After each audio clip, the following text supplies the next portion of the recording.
Hello, and welcome to the Bear Experiment podcast. I'm your host, Monica Clavijo, and today my very, very special guest is my friend, Carlos. Hi, Carlos. Welcome to the show. How are you, Monica? Pleasure to be here. Glad to be in the Bear Experiment. I feel honored. Thank you so much. I've been after him to do a podcast episode with me, just to talk about a little bit of his knowledge. Which is, I'm hoping to be an educational podcast to a lot of the viewers that are engaging with our work. And we wanted to kind of divulge a little bit into marijuana, which is something that is still not legalized in the state of Florida, yet everybody and their mother is consuming it. It's been proven to be very beneficial for your health.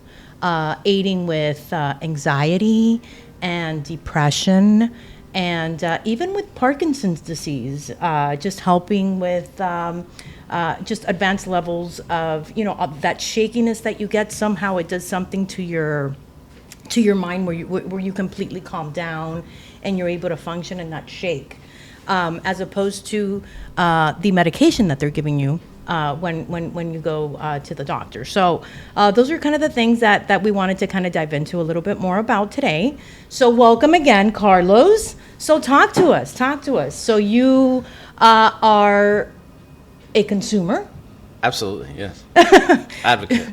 You are an advocate for the product. 100%. You understand the medicinal qualities and benefits that it has to your organism, and how much better it has aided you in your growth. So talk to us a little bit about that. The medicinal aspect of it is something that's proven. It can't be. It can't even be measured against human synthesized medicines, because it is so far superior as far as like blood dilating effects, the compatibility with our endocannabinoid system. So essentially our bodies are built to take this. I don't see it so much of as medicine as much as food, literal food. As a necessity for our body? Yeah, actually. As a part of the human experience, as a part of the human intellectual experience. Because one of the things that it does is it dilates blood vessels. That's why your eyes get red when you smoke it. Oh, okay. So and that's why it's medicinal. That's why it's so medicinal, because it makes oxygen reach areas of the body that don't normally get oxygen, which is the cause of disease. Usually, it's like when there's no blood flow to an area, disease to an organ. Yes. That's how cancer and all of these horrible diseases. And it's true, because I've read a lot about that, and that's exactly what it is. It's the lack of oxygen That's why working out and cardiovascular exercises are so healthy and helpful to prevent all of these diseases. Yes. So it's to harp on like the stigmatized, like you don't just smoke the herb. It's like food, as in literally you can eat it and you should eat it. It should be part of your eating habits. And I feel if we had more consumption as a society, as a group, there would be far less instances of mental disorder, if you will. So, depression? That's exactly what I'm talking about. Or like ADD and like everything that right now is being treated for with pills could have been prevented by. And that's part of something that we're going to dive into during our conversation today, which is that it's the big pharmaceutical companies and how they are able to give you a happy pill for every little pain or discomfort that you may feel. They're becoming billionaires out of it, and it's really giving us more of a happy fix at the moment, but a long-term damage, as opposed to regulating, like they're doing in so many states, the consumption of marijuana and THC that's been proven to help on a medicinal level. Maybe it does have to be somewhat controlled, because like anything else, we take advantage of everything, right? That's just part of like addiction and just human beings, right? Like give us a pill, we take 5. So maybe to a certain level, it may have to have some type of government control over it, even though I hate to say that, because the government is just taking control over everything these days, and it's just getting dangerous out there. But as far as yourself, what, I mean, if you're comfortable talking about it, is there something that you suffer from, personally, whether it be anxiety or, because I could tell you that I suffer from anxiety. Like, that's just something that as I've gotten older, that's something that I notice that it's becoming a little more difficult for me to control. I personally don't smoke marijuana because I don't like the way that it makes me feel. I've tried it, been there, done that. It makes me paranoid. I feel like the cops are coming after me. It's just like I'm not a fun person to be around. I don't like the way it makes me feel. I don't like the way that it completely consumes and controls my mind. Maybe I'm overdoing it though. Yeah. Maybe I need to do it on a more micro dose level. 100%. Yeah. Right? The rules for the administration of any substance, as far as I have gathered from like the highest sources, is definitely setting and dose, as in mindset, the mentally where you're at when you're about to consume something. So you're pissed off, you're angry at the world, you want to kill somebody. You should definitely not consume anything, and you should drink some water, relax until you're, because you're going to react exactly negatively under the stimulation of anything, alcohol, be correct, it whatever. That's the mindset. Setting is where you are. Are you in a comfortable place? Are you at home? Or are you in a public place? And like where you're going to freak out with so many people. Station. Yeah. Like, you know what I mean? Like, the setting and the dose, which is where you're hinting at, like microdosing, like where you are. If you're consuming something and it's making you feel uncomfortable, you've probably consumed too much. If you're consuming something and not feeling anything at all, you've consumed too little. So the threshold of what the substance or the point of the substance is kind of like alcohol. You kind of sip a little. But then that's the problem. Yeah. And that's been my problem. If you're at a position right now where you start, right? Let me have a glass of wine. Right. I know when I'm getting drunk. I know when I'm supposed to stop. But when you're in that state of mind that you're feeling so good, you kind of like that inhibition then in order to be able to stop and control yourself. And the same thing applies to pot and herb and everything else. Let me add to that. Where did you get your habits from? Like the drinking habit? Like who taught you to put the brakes? Was it your parents? Did you grow up in a culture that drank every like Sunday? Yeah. So, I mean, the mainly the males in the family, I think, were more of, my father was an alcoholic, and that's where I feel like there needs to be a stand on the male part. It's like, they're like wine and weed. You know what I mean? Yeah. Like to show. Like, yeah, but they weren't drinking wine. They were drinking. Right. Whiskey. They were doing the hard stuff. Then they would be doing dabs. Yeah. You know what I mean? Right. Like, yeah. I didn't see that. I didn't see any of that stuff. But, I don't know. I don't think so. But whatever it is. But yes, was I raised in a culture? I mean, I'm Hispanic, and it was something that was very common, right? You have a party on a Saturday night, everybody's just getting shit-faced. Not necessarily the females, though. The females were taking care of the children, kind of cooking the meal. They would have their little glass of wine here and there, and the men were getting, like, shit-faced in the back, playing dominoes. The cooking books from 17, 18, up to the early 1900s show women used to cook with a lot of weed. Women was actually a women's endeavor for, like, PMSing. When they're for cramps. Yeah. So it's really funny how we've turned the culture around here in the States, but that's something that like it slowly like it veered off, but it's like because of reality, like because of like just popular demand and like not even popular demand, but like scientific research shows that. But herbs don't make you like a violent person. If anything, they make you more peaceful. Right. It's like all the jokes out there. Like, this is a person in jail because, they were drinking alcohol and they beat the shit out of somebody. Right. And this is somebody high on weed and they're just eating. Yeah. Right? Because it gives you the munchies. It calms you down. You just want to chill out, But again, it's about controlling the dose, and you can't overdo it because then you get to that state where, at least for me, I mean, I've met a lot of people a lot of the circle of friends, they consume and they love it, and it's helped them, and they're professionals. They make a shitload of money. They have families. They're very successful. They're very happy, and that's, I think, their glass of wine. As opposed to, and that's definitely a culture thing where in the house you're taught this is the enjoyable aspect of this thing. Anything more, it's frowned upon. But I think also, like, the difference between you and I, you're 31 years old, like we were talking about earlier, and I'm 47 years old.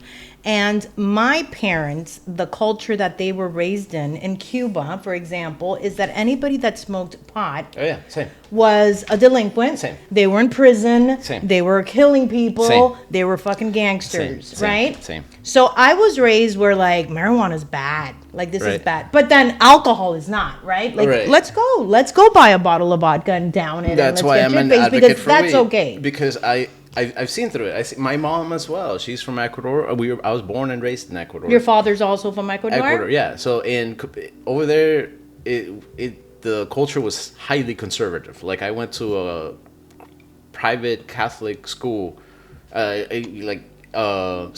everything was. So what age did you get out of Ecuador? 11. Okay, so you remember it pretty vividly. Yeah, I graduated high school still remembering stuff that I had learned in like 5th grade over there. And why did you leave Ecuador? My mother and my father split up, and my mom's mother claimed her because of some clause about the Spanish and Florida. Mm-hmm. Was she here, your grandmother? Yeah. Okay. And she lived here, and because my mom is her daughter, she claimed her. So we came over here, and because I was my mother's children, she claimed us. So we like all claimed each other, and now I'm a naturalized American citizen. I don't understand exactly. Okay, but you're here. Yeah. Okay, and we met. Right. Woo! High five. Okay, so let's talk about the financial benefits for the government and why it's still being controlled in so many states. I mean, because it's also right, like there are so many open states right now where you can legally consume it, and they're making a shitload of money with the taxation on the marijuana for all of the distributors. Like Colorado's a big state, Washington now also, and like, it's funny because I was getting my nails done, and a girlfriend, the lady that does my nails, was telling me that she met a guy and she went to Colorado. She goes, Monica, as soon as you get off the plane in Colorado, the smell of weed just takes over every breath that you inhale. Oh, yeah. It's just like, and I'm like, it's so trippy because I don't know if I would like that though. No, specifically for you, since you get paranoid. Listen to this: the Denver airport. Secondhand. When you get to the Denver airport, like I forgot. I think it's called Denver Airport. I think it has a name. Anyway, but you get there, it's huge. It's this huge airport. It's like a national security asset or something. It's like it's got bunkers, and it's made to like send the rich to where they're supposed to go if something happens, right? So it's weird. You go in and there's gargoyles. Fucking gargoyles, like the stone gargoyles. Like just perched, like dotted everywhere, like what? Randomly. Decoration. And there's isn't that like demonic somehow? Oh no! You think that's demonic? Wait until you hear about the pictures they have painted on the walls at the airport. It's Native American children, like it looks just fucking. It looks weird. There's like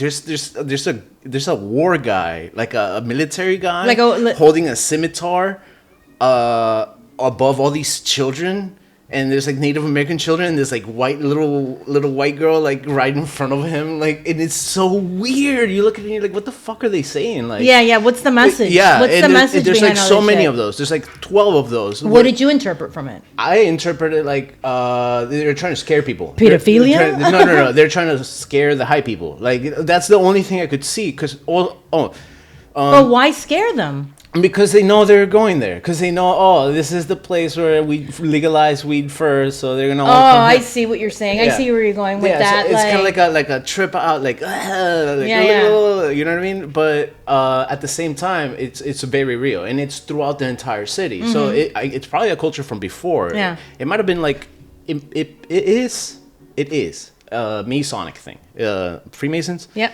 So they're like trying to like display their super covert power over humanity.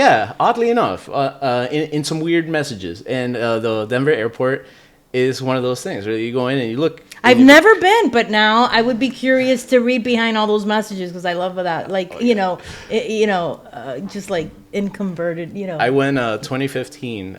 I went with my girlfriend, the girl that became my girlfriend during the trip. You guys fell in love? No, you guys fell in love with the smell of weed? No, we were all just hooking up, and me and her just ended up being like the ones that were like, all right, we'll couple, and then the other ones was this other girl and a gay dude, and they ended up like coupling, like being their own like team, and we're like, all right, we'll be our team, and it was just like how they played out. But when we went, we took all this money because we all had our refunds. I was working as a bartender at Red Lobster, and I was with the waitresses and waiter, and we all took our tax refunds and went over to Colorado to see this like recreational weed, like if it was good, and it was. How long ago was this? 2015. Okay. 2015. And we went up the mountains. We went to Steamboat, Colorado. We went to Golden. I went to the Coors Light, the Coors Brewery. Okay. Where they make Coors Light. It's free. They it was prior to 2020.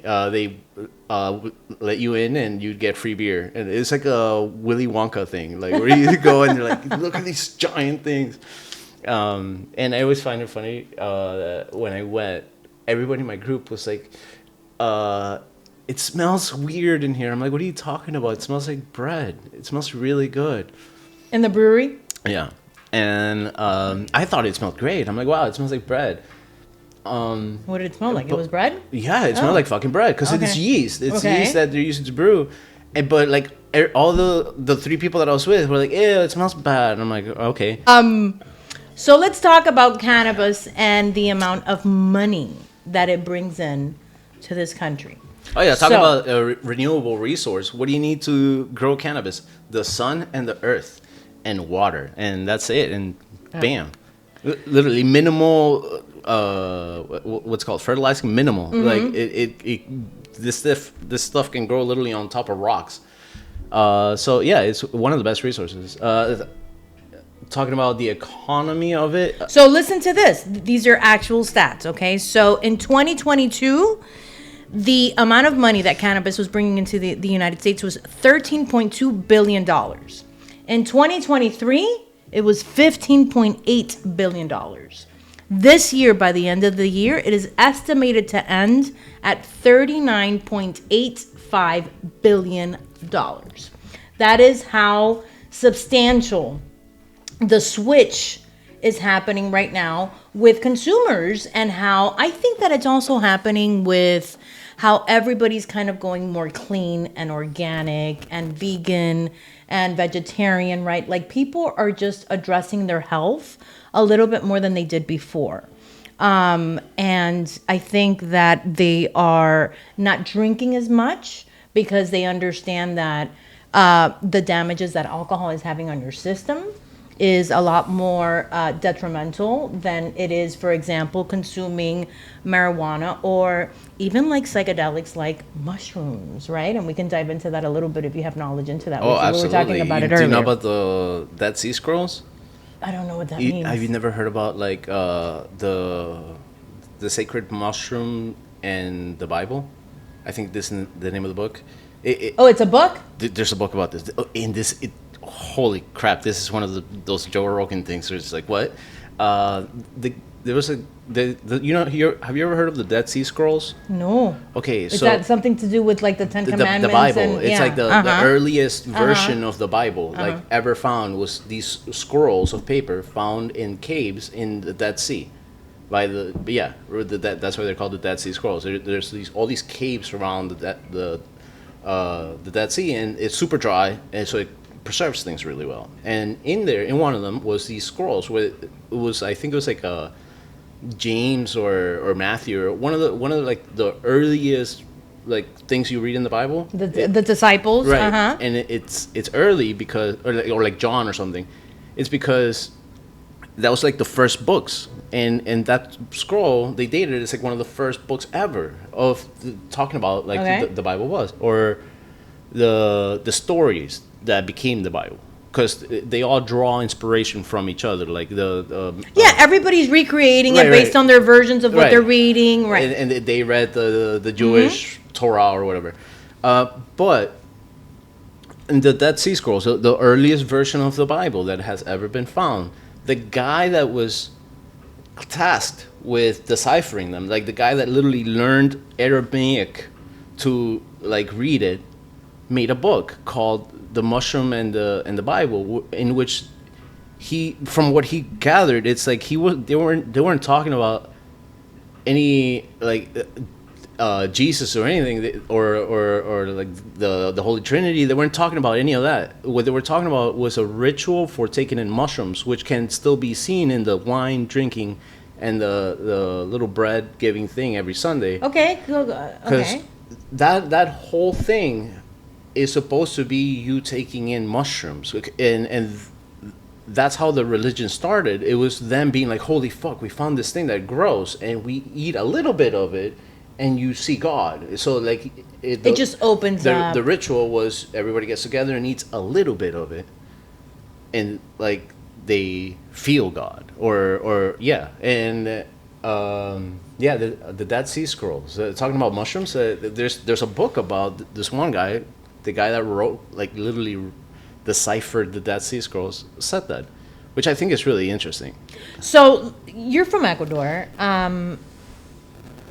Are you familiar with ayahuasca? Oh yeah, Have you done it? Tried it a couple times. Yeah, A couple of times. More than a And you couple did it times. here. yes. Okay. And in So Ecuador. is it And in okay? Ecuador. But that's what I was I've going to done say. actual Like, I think that ayahuasca. it's different. It is. When you're It- actually experiencing it in a foreign country like a Peru or an Ecuador. Yeah, or when you're Guatemala. drinking the stuff, you have a full body thing go on. Mm-hmm. If you smoke the mimosa tree bark, which is what they have here, it's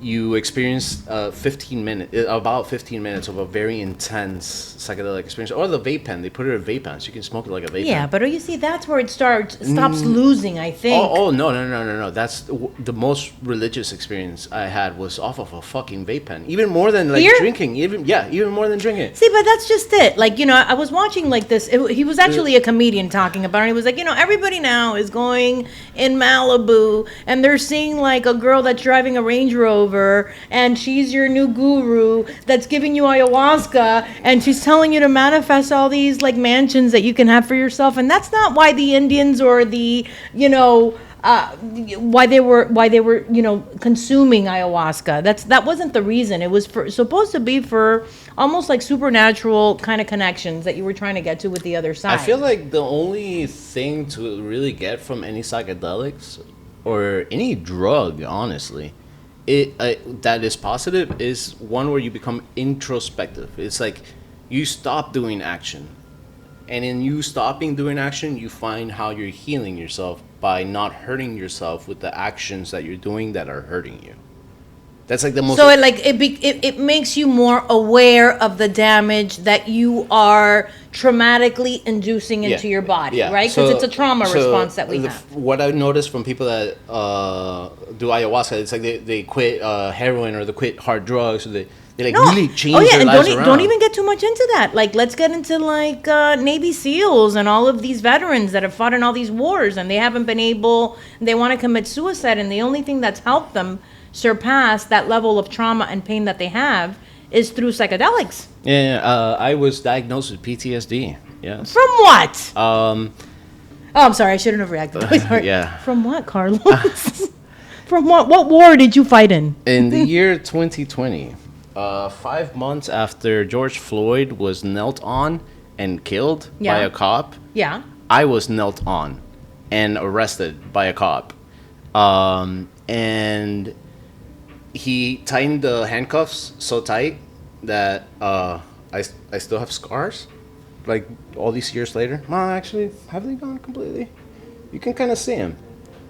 Okay. Yeah, you can see it specifically here. The two little things. That's scars. What So is it? you- 4 years later. So it's 4 years later that I still have scars from how hard he tightened. Like you didn't have any circulation on your hands. No, and before he did that, he I asked, why are you arresting me? So that's the first question. I asked, why are you arresting me? Which he responded to by Sparta kicking me to the ground, and I went flying forward. I scraped my arms and my knees from flying forward and like falling on the ground. And I'm like, what the fuck is wrong with you? And I was not resisting. I'm like, dude, I'm not resisting. Why are you doing this? Were you by yourself? Yeah, and he like twisted my arms all the way up. I'm like, dude, what the fuck? This is insane. What are you doing? Like I was being literally abused. Like fucking. At one point, I laughed. I'm like, what the fuck what are you doing? Because he was literally on top of me, like shuffling his little heels. I'm like, what the fuck, you faggot fuck? Excuse me, I'm sorry. So what happened? They threw me in the back of a van, and I was like, dude, what the fuck just happened? So in my head, I'm like, did this just happen? And my hands were still hurt. So I'm like talking to I tried getting the two cops to like loosen my handcuffs, and they didn't. They went to a Ricky's Bakery and had coffee while I'm in the back, hurting, like in pain. I'm like, okay, maybe they had to pee and like drink coffee. No, they did that on from purpose. From then. They went to a gas station, and again, like they went in to hang out, and I'm like, what the fuck? I'm in pain back here. So I was arrested at 7 p.m. I wasn't taken till 11:50 something, almost 12 p.m. to be processed. So I was tortured for 4 hours, and with 3 people complicit: the arresting officer and the 2 transporting officers. And like right by like around hour 3. I was losing my shit in pain. So with my heel of my foot, it being arrested with my hand side behind my back, I destroyed the van that I was in. Destroyed it. Like kicking it? Yeah. And apparently I did a really good job because they couldn't use it. They couldn't operate it afterwards. Okay. Anyway, I took the shit to court because I was like, somebody fucked up. And they did. And I didn't, everything was dropped. And the Miami City's vagina was there for me to come in and fuck it with a lawsuit, but I didn't because I have PTSD from this thing, and I no longer wanted to go to courts and like have like juries be like, holy fuck, yeah, not guilty. Like it felt weird, so I kind of dropped that entire thing. But I was diagnosed with PTSD from it, and that's because as a result of that, what, you started going to see a therapist? No, I just went to a. Who diagnosed you with the PTSD? The medical marijuana people. Come on. Yeah, I literally went in and I'm like, come on. Of course, because they want you to consume more of it. Nah. I mean, nah. I mean, you're speaking with a lot of hurt. Like I sense, right. I sense that you're traumatized by the experience. But I don't know if PTSD is the word to you. Like, I don't know if that's the acronym. I don't know if that's the proper acronym. I don't know how you would react to someone you see as an authority figure, fucking being a Nazi towards you. Like I was short of being thrown in a gas chamber. Like that's exactly what that's what you felt. Jews That's what you went felt. through. Like in Nazi Germany, they got like beat up and thrown in the back of a van. Like yeah, that's exactly how I felt. Like powerless as fuck, to the point where like I didn't care about destroying my body, my foot, but I had to like destroy. I had to like fucking get back. You were going crazy. Yeah, you were losing. I was in pain. It was a traumatic experience of being in that kind of pain. Yeah. You don't feel your hands. The hour 4, my hands were purple and like huge. They had to take me to a hospital to take the handcuffs off. Yeah. From TGK, I went to a hospital to have the handcuffs taken off, and then back to TGK. Yeah. I mean, so it was fucking traumatic. It was a horrible experience. And they did diagnose me with PTSD from it. And honestly, I feel like I've dealt with stress my entire life, a lot, especially being an immigrant from Ecuador, coming here not knowing the language and being just kind of dropped in Yeah. to Cutler Bay, where I did not have a lot of Spanish speakers. They put me in a place with a Yeah, bunch that of... was very like gringo back in the day, No, right? it wasn't gringo. Half gringo, Half black. half Haitian. Like, Yeah. so je parlais français, je parlais un peu français. You know what I mean? From like just being there, like now I can speak French because my ESOL class was mostly French speaking, not even Spanish speakers. So like I had 2 friends that I could talk to in Spanish, and Yeah. the rest was French, and the rest English. So like my Well, whole... that's diversity right there, you know? Right, but like it's kind of like odd, stepping in the middle of your education into like, oh, now we're Coming from like a Catholic, Yeah. you know, Oh, right, very God. proper Oh, upbringing God. in Ecuador. Yeah. Like you're going to, Yeah. It's like just like nonstop shitting on all my beliefs. I'm like, okay, Yeah. Yeah, the United States will do that to you. It'll wake you up, that's for sure. Okay, so this is a good segue then to get into this. So then, how is the government trying to control marijuana? How is it by well, in order to fulfill its contract with the privatized prison system, it can't. It's making it so it's more illegal. So it needs to keep it more illegal so that the prison systems don't default on their government subsidy. Okay, so Because the prisons are so- supposed to have a certain amount of people. Uh-huh. And if they don't have a certain amount of people, the government stops funding them. And so then they have to shut down the operation. Interesting. Okay, so that makes sense, right? So they have to have a certain number of people in order for them to get more money from the government, and in order for that to happen, they still have to continue to arrest people. And you know, people aren't necessarily doing illegal acts as much as what we're being shown in the news, which is also a figment of everybody's imagination because they're completely controlling that as well. And they're trying then to do that with something as easily consumable as marijuana or smoking Yeah, a joint or that's- THC or That's what wh- else do we call That's it? when I like to go back to the fact that we're talking about cannabis here, not marijuana, and we're in an English. Okay, so what's the difference? We're in English. We are in an English-speaking country, so we should be referring it to as cannabis. But because of the laws that were enacted being so wildly racist, we still refer to it as marijuana. As a matter of fact, if you get a charge for it, like driving and Marijuana. they don't say cannabis. No, they say marijuana. Marijuana. Yeah. And that all that denotes is how wildly racist these laws Why? were. Because marijuana is like the street? No, because Terminology for it? Martin Luther King, civil rights enacted. Not even 2 years pass the marijuana tax stamp happens. Uh-huh. So the whole point, you can kind of see it. Like if you like look at the history of like why is marijuana illegal? It's like, when did it become illegal? Oh, immediately after civil rights. Oh, okay. Who went to jail for marijuana usually? Oh, blacks and Mexicans. It's like, oh yeah, we call marijuana because we're trying to put brown people in jail. It's a thing about alienating the other, and it's about like, oh, like, you know what, they should be in jail, but it's like, no, like, oh, if we're rolling by those standards, your whole fucking family would be in jail right now. Right. And yeah, that's what is being undone right now. That's why I'm such an advocate for deregulation completely, and as a matter of fact, not only deregulation but subsidization, like subsidized. So actually, you know what? Where the government is Yeah, paying yeah, you now. yeah. Okay, so let's explain that a little bit better. So subsidizing the legalization of subsidizing marijuana in certain states. Is that happening anywhere actively right now? Or is it just through distribution, through like how is that working out, for example, in a state like Colorado? It's on a state level, and the state cannot. The state does not hold the power. Does not hold the power of the purse in government to be able to do that, because at a federal level, it's still illegal. So Right. federally, nothing marijuana related can be endorsed. Like, you can't buy weed with your Medicaid, even if it's like the thing you fucking need. I got Even you. if it, I got you. So I can't One get marijuana will save your life. I The can't get government a will be dose like, of "Fuck you." marijuana because of my Parkinson's, that it's helping me. Yeah.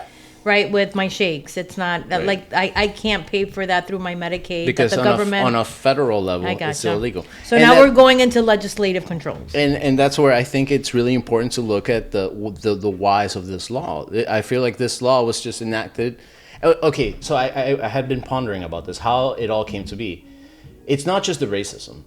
there is also an industrial aspect of it. Somebody was footing the money. Somebody was paying legislation, doing what are they called? Like political grants. ¿Cómo se llama esa gente? Yeah, I know what you're talking about. Lobbyists. The Yeah. lobbyists. Somebody was paying the lobbyists a lot of money, right? To go out there and just like, And get the statement out. Who was it precisely? Apparently, and it's fucked because like I feel like now I'm like, if I say like when I say this, I feel like eyes are gonna be on me now for some reason.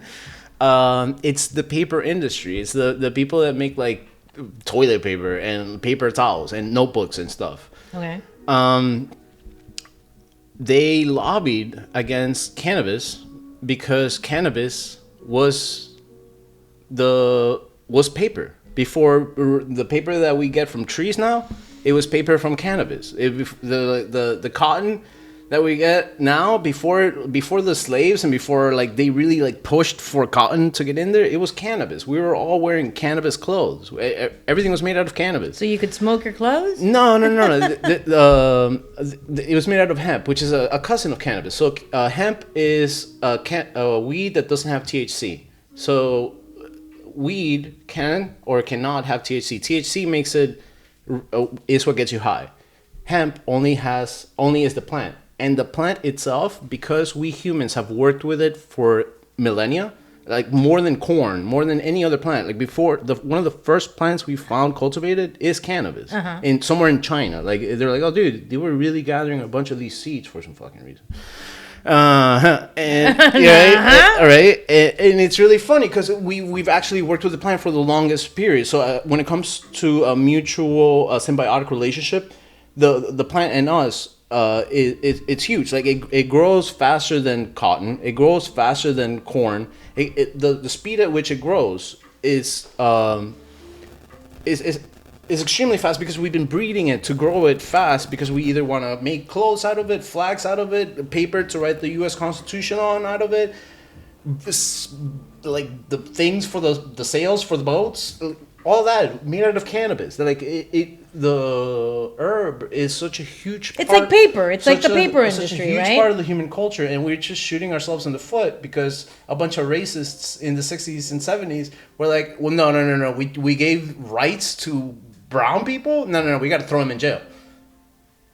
And we're still like trying to like figure out, why is marijuana illegal? It's like, no, we're fucking talking about cannabis now. Like, right. You know what I mean? It's like, well, I think that more and more people, like we were talking about earlier, I think that more and more people are becoming a little more awake or woken to, the benefits again of cannabis, right? And that's exactly what the purpose of this podcast is about. It's about really understanding how it's benefiting medically, right? We're not talking about like social, like the benefits of it socially. Like, hey, let's smoke a joint now and we're going to just be laughing our asses off and talking shit and making jokes. No, let's talk about on a medicinal level, how is this helping minors? Like they're giving it to children in other countries because it's helping them. There's a documentary on Vice. I think the Vice, the Vice News Network.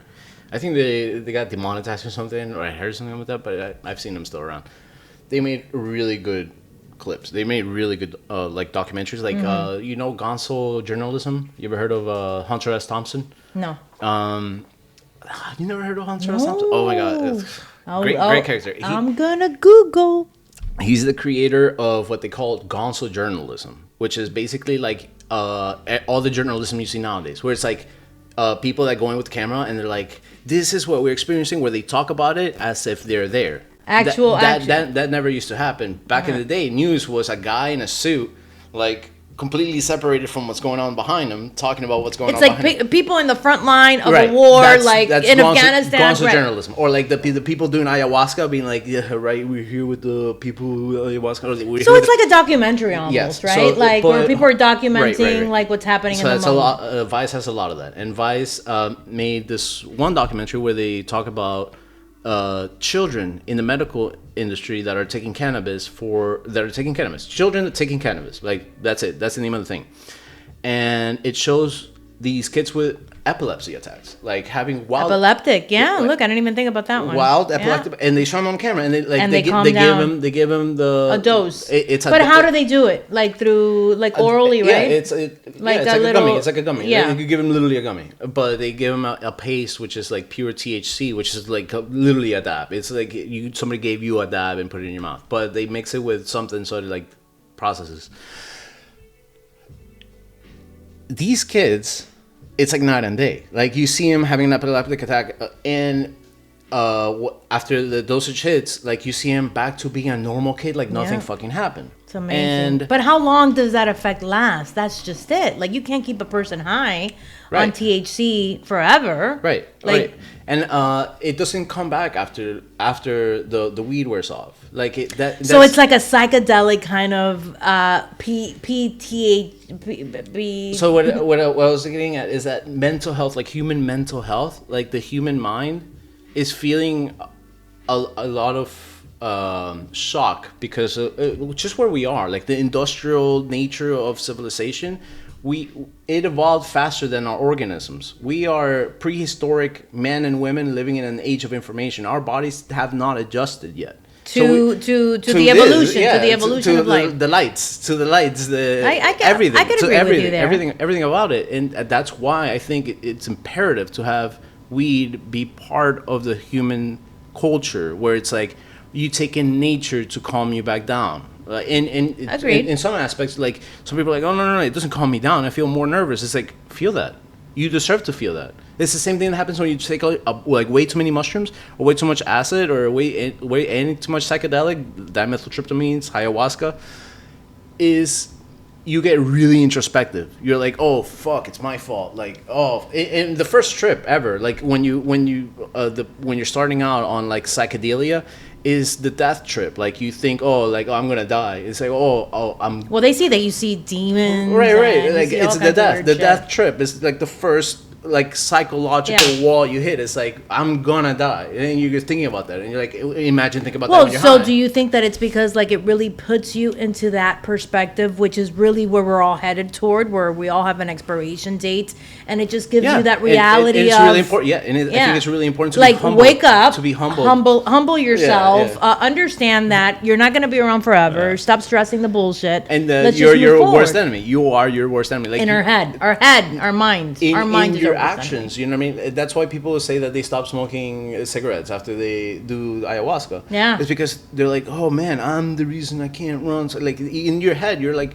the death trip is the first thing. And then you try to break it down. You're like, okay, how am I killing myself? How am I making my experience in Right. this life shorter? And it's like, how am I not bettering myself? And that's why people like see it as a tool for change medicinally, like for good. Oh, I'm going to do it's like, yeah, you feel like doing exercise because you feel what it's like to see death like happen, and like you know what I mean? it puts you in that front line of the reality of where we're all headed toward, right? So it kind of opens your eyes to it, because everybody knows we all know we're gonna die, we all know that we have an expiration date, but I think that deep inside we don't believe that it's gonna happen to us. That's the number one we're thing. just like, Yeah. I'm gonna die, but That's I'm not gonna die anytime That's how you soon. end up 400 pounds still eating McDonald's. Right. It's like, Because who's we don't hurting me? think Where is this that coming we from? are we think that we're that invincible, and that happens with age as you get older. And I was talking to a friend of mine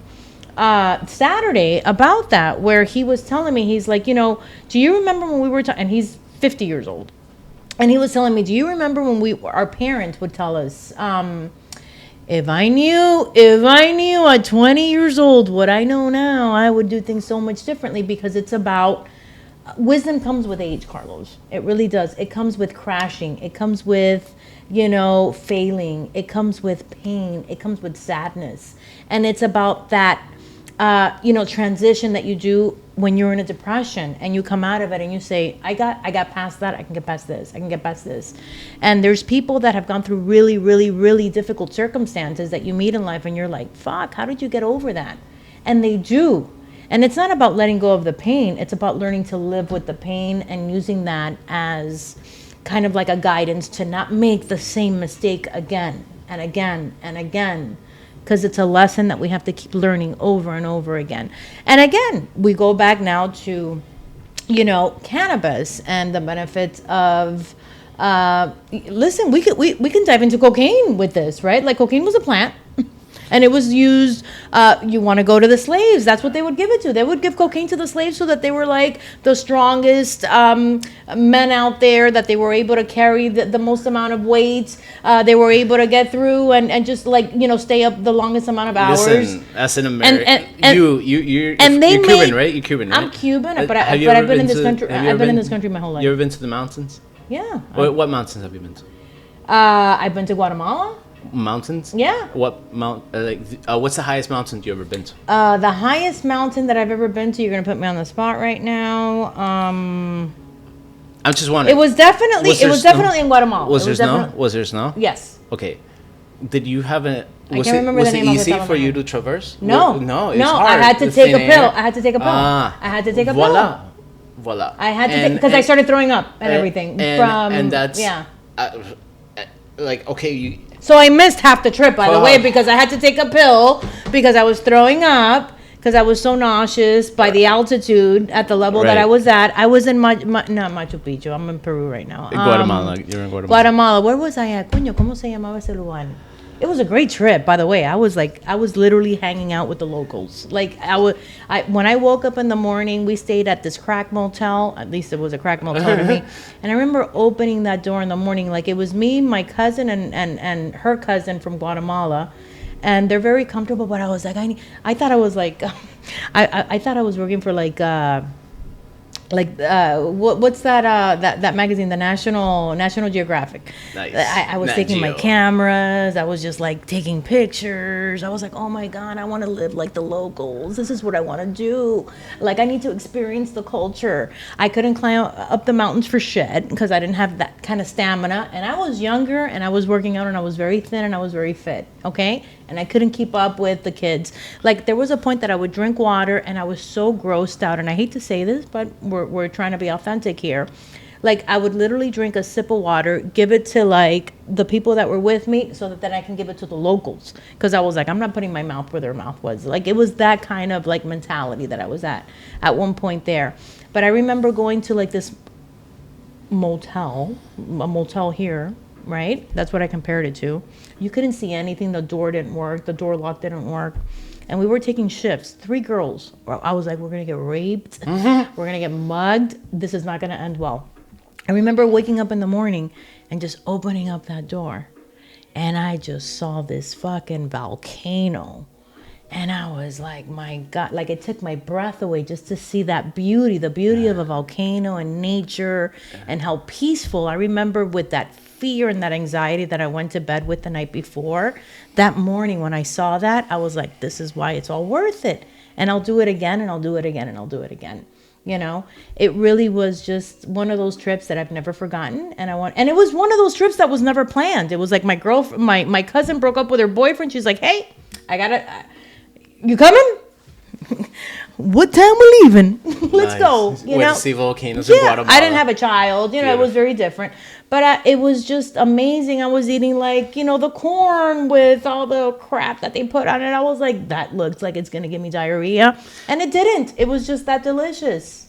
So I guess you kind of hinted at it because we're talking about cannabis in like through the lens of the Substance Abuse Act, which is where like right now cannabis is seen as heroin or cocaine or you know what I mean. And if you look at Portugal or like Amsterdam or countries that have delegalized decriminalized drug sentences and advocate for instead of like incarceration treatment, where like if you really have a drug problem, which could very easily happen. With the PTSD create thousands of jobs and everything. But like right now they're like, should we give the money to like social workers or like jail people? The jail people we have contracts with, or the immigrants that are coming into this country where we're just like paying off. For me, that's a huge like misstep on our part. Like we've known that's been going on since the fucking Alamo. You know what I mean? Since we said this is no longer Mexico, people have been coming in here. Yeah. You know what I mean? Yeah. And so that's a huge like missight on our side, because if we know there's like incoming traffic of people coming in, you should be able to process them. Like, even if it's minimally, you should be able to process them, because in the processing power, because they're all coming here to work. They're not coming here to get a free dinner. They're coming here because they think they can work here. Listen. That's a whole nother conversation. Listen. And that's a whole nother podcast. I don't know. I'm not there. Throw away all your food then. Because it was all picked by an illegal Mexican. But in a different country, and it's coming over here that way. But don't. Yes. And there's a lot of people, like, and again, I'm Cuban. I'm a Cuban American. I'm Cuban. I am a Cuban that was born in Cuba, and I came here at 3 years old. Yeah.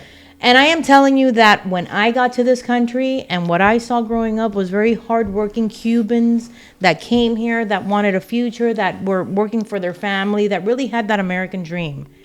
A lot of the Cubans that are coming, and I'm not speaking for all of them, and I'm Cuban till the day that I die. I am not speaking for all of them, but a lot of the Cubans that are coming into this country right now don't want to work. They're coming over here like they think that it's a free meal. They're thinking that the government is just going to take me out of everything. They have a game plan for how I'm going to get free shit, or the government is going to give me this for free, or I'm going to get free rent, or I'm going to get free food. And you know what? That was created to really help a person.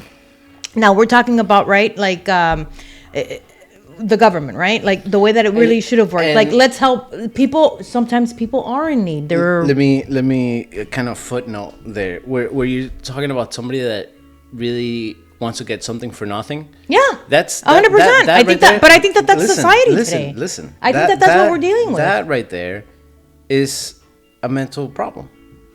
That's the that's not a mental problem. That's a descarado problem. No. Relax. All right. Look at it in this light. Somebody that expects to get something without the repercussions of stealing. That's a psychopath. That's somebody with a mental problem. Huh? So like. Maybe that's what these communist. Maybe that's what these communist countries are creating, and this country's turning into a communist country too, because that's what they're invoking right now. It's our aggressive foreign trade policies that created all these havens for dictators and terrible things. So let's not start throwing stones in a glass house. You know what I mean? But what we could do, where we do have the stand, is mental health. Like that's a huge problem in this country. And if we can address that, I feel we can address the immigrant problem far better. Because instead of seeing them as like somebody who's coming here with nothing, we can be like, all right, exactly what do you know? Exactly what can you do? You can speak French. How are you going to contribute? But we're not literally telling them this is how you're going to. No, we're giving them a mental health test. Like where are you going to, and that's where I think herb ties into this whole thing. It's like, there needs to be a standard of like mental health, of like, you're getting enough rest, you're not getting enough rest. Like, I do feel with all our technology and all the resources that we have, we're really glazing over the mental health aspect of our citizens, which is the biggest thing. For us to continue to function, because like we may function temporarily by being prodded by corporations to do things, but if at the end of the day, like, salud, bless you. Aye. If at the end of the day we all have the mental breakdown at the same time, the whole thing goes down like this. So we need to address mental health, and I feel like that's again. Salud. I really feel like the way to deal with immigrants is through. The way that so right now we're using our citizens as the guinea pigs for the pharmaceutical company, right? Where like we're giving them all these drugs to see whether or not they work after like a 5-year period of trials and whatever. Mm-hmm. Well, if we have an incoming population that has all these problems. Do you want to talk about numbers with that? Because it's scary what's coming into this country right now. That's what I'm telling you. That's what I'm telling you. Like, they're complaining about, like, we found all these immigrants came in, and, like, we tested them, we processed them properly, which is our problem. We're not properly processing. I was going to say, we're processing them properly? Is that what you just said? We're not. Okay. And that's where I feel like the problem is. Because this is a job thing. That's somebody's job we're not making. Like, that's somebody, like, the fact that somebody could type that in, put it in a computer, like a doctor could come in and be like, oh, you got all that is money that could flow into a system that feeds itself rather than And that works. right And that works. rather than a system with a hole in it where through which But they don't want it to work. That's just it. That's the problem that we have. They don't want it to work. They don't want to fix the problem because then the money stops coming in. Because that's not the mentality that they have. They have that's where I'm advocating for the mental health approach, because you can't get away through with the mental health approach. People are proper, like the human rights are actually enforced. Like it's not up to your boss to like whether or not your children get to eat tonight. It's like, oh, why are you wildly depressed? Oh, your children don't eat tonight. All right, we should write that down. His children are fucking eating, right? Like, and then they give them the EBT, like for actual people that actually need it. It's like I feel like in the mental health aspect, where like you are properly analyzing the individual for like their capabilities and their ability to function or their day to day, where you're properly assessing. It's like a more in-depth census of like where, because it can't be in stone. It has to be like every year. Yeah, and everybody's different, and times evolve, and people change, and there's just like you need to constantly be in that transitional position where somebody has to be in control of that portion of it, where they're really adequately looking at what's happening in society and the influx that's coming in with immigration and how we contribute, how we help. Mental health, I agree with you. I think mental health is the number one reason why this country is going through shit right now. And we can talk about drugs, we can talk about gun control, we can talk about PTSD. Like we can talk about everything, but it all stems down to everybody's even a disease. You get sick with something, God forbid, you get cancer, it affects you mentally. It's a mental disorder that we need to learn how to address the mind more, or the mind better. And that's what we're not doing in this country. So we left it off where we were talking about immigration and the influx that's coming into this country. And we had a little conversation right now where, for example, I just saw some information, and I'm not from New York, but New York is a big hub of the influx that's coming into this country. And it's like massive hotels in Manhattan, where basically they are no longer receiving anyone that wants to rent there because the government is giving them whatever their room minimum is, $200 a night. I'm sure that they have to come up with a special pricing or whatever. And they're guaranteeing the 1,500 rooms that they have in the hotel in Manhattan. We're guaranteeing you $200 a night to receive all of these families that are coming in illegally from all over the world. And they're housing them, they're giving them food, they're giving them medical attention. And that's not the problem that I have. I'm all about helping a human being. I'm all about helping people. But I do have a problem when we are living in a country where immigrants that came in 30 years ago, 20 years ago have come, and they've really worked their tails off in this country in order to make a living and live the American dream. And they are having a hard time sustaining a living with the amount of government funding that they are supposed to be receiving through their tax dollars that they've been paying for on a regular basis, and the Medicare and the Medicaid that they're supposed to be receiving, and they're unable to sustain their house, and they're losing their homes because taxes are going up so high and insurances are out of control. And all of a sudden now you're on this steady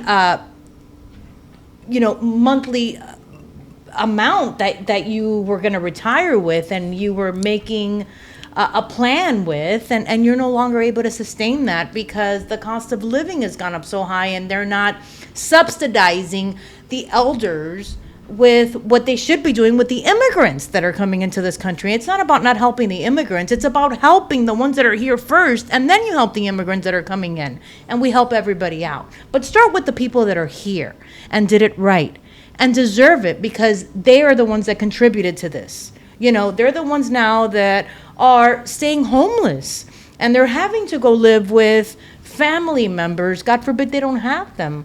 What's going to happen to those old people? That's a really big problem that's happening in this country, Carlos. It's a really big problem, and that's the problem that I have. I really do. I have a really, and I'm experiencing that with my parents. That's what I deal with on a regular basis. If it wasn't because I am capable or had some sort of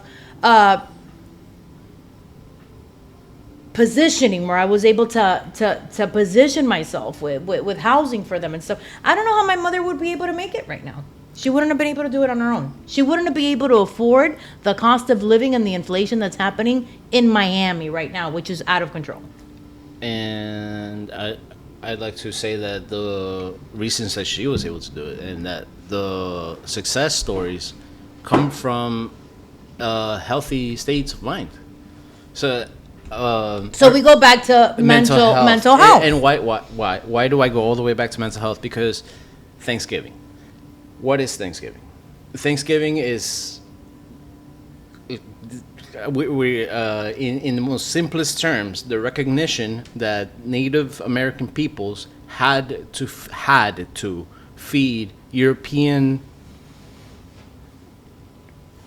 immigrants coming.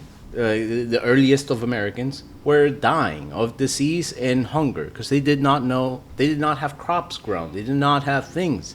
Once they ran out of the things in their ships, they started dying. And we celebrate Thanksgiving because the Native American peoples kept alive the immigrants with things like corn, which we now subsidize, Coca-Cola, high fructose corn syrup. And these are the traits of America. The traits of America is that we actually help those who come in. And that's what makes us us, is that we are a nation of immigrants. No one is less American. 100%. I'm not arguing that part with you. That's not the part that I'm arguing. But you understand that American dream and that American foundation that you are talking about, which is textbook right now, because that's what it is. Because, I mean, you live here. You're seeing it. Right. If you're not, you're blind. That's not what's happening right now. That is not the America that I live in today, that you live in today. You could choose to put the blinders on, but that's not what's happening today. Right. And I feel like the thing is that the part where we're doing a disservice to our own people is by not having a bigger mental health standard. Like, by having a mental health standard, I feel like you could, if you can prove that a person is mentally like top tier, you don't need to give them papers. They could be the manager for the reception of the immigrants that are coming. We could put the immigrants to work for themselves into the society. We've done this so many times. Okay, so then let's dive into this part. So public health and education. That's kind of like where this is headed. What is the public education? Because I think that this is an educational positioning that we have to take in this country right now. Mental health. Okay, let's go with that. School shootings, right? Like, this is not normal. How many school shootings are happening?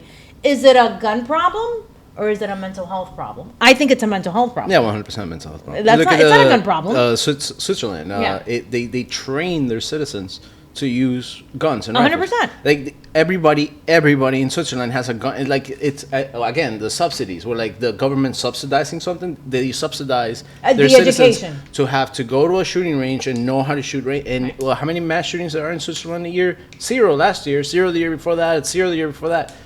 Why? Because no one would dare to have a mass shooting where they know that everybody. I read so much that Switzerland is like one of those countries. Yeah, but one of the best places to live. And when you say it's one of the best, then like you have to retract your entire statement because you're talking about like the Nazi banking state that was banking for the Nazis. That was like the medium state between the Nazis and the rest of the world. So they weren't Nazis, but they had all the Nazi money. It's like, okay. But then we go back to historically, we go back to any kind of monetary foundation that grew a country, a city, a state. It all came from corrupt money. Yeah, the Nazis, the mafia. Right. I mean, we can get into a conversation about that. All our technology, like radio, is a military technology. I get it. Let's go. Let's go. How many kids did we not kill? Right. Like doing that. But I feel like we don't need to like join the Nazi party just to be able to keep a program where like the citizens that own guns are required to be good shots. Mm-hmm. You know what I mean? And subsidize make it easier for citizens that want to have guns. Yeah. But then they have to like keep their like shooting regimen, and that's the thing in Switzerland. Like everybody has a really good accuracy rate, and that's part of the mental health thing. It's like they are going that extra mile to invest money into cultural activities that make the people better. And I feel like that's the only action we can take, especially when it comes to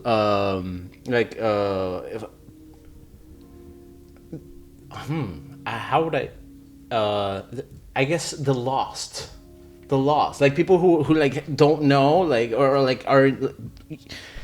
I feel like mental health is number one. Like you're an immigrant, you don't know where to go. Mental health. You just dropped out of high school, you don't know where to go. Like mental health. Like I feel like there should be a standard for mental health. Like where before we have these problems happen, we should be able to catch them. We should have like a safety net, a huge safety net. Interesting. Yeah. Of yes. like, okay, like there should be a person like Yeah. what is it? What are the counselors, right? Like that are in schools, for example. Like they're supposed to help us, right? Guide us. But they're the ones that I was having this conversation with somebody the other day where when you're in high school and you're talking to a counselor, they're really talking to you about like, okay, what college do you want to go to?